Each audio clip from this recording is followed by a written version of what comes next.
Les premières étapes cet après-midi, un contre-la-montre d'un peu plus de 13 km. Le dernier des 176 coureurs arrive d'une minute à l'autre. Martin Lange, vous êtes en direct de Copenhague. Alors, qui va revêtir le premier maillot jaune ?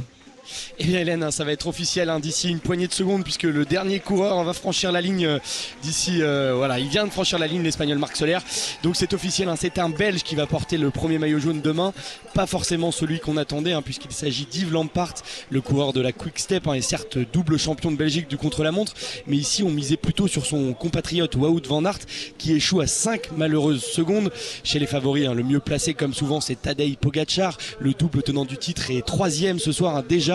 Et les Français dans tout ça, celui qui s'en est le mieux sorti, c'est Benjamin Thomas, 23e, le coureur de la Cofidis, qui a profité de l'enthousiasme du public danois. Écoutez. C'est un bon public, c'est un public incroyable.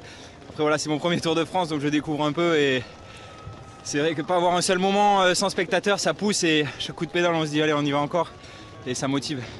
C'est d'ailleurs ce qui ressort à l'arrivée, malgré le temps et cette pluie qui a envoyé plusieurs coureurs au tapis, dont le Suisse Stéphane Bisseker, qui est quand même tombé 2 fois. Beaucoup des coureurs ont le sourire une fois la ligne franchie, heureux de retrouver cette ferveur après 2 éditions perturbées par le Covid. Et il va falloir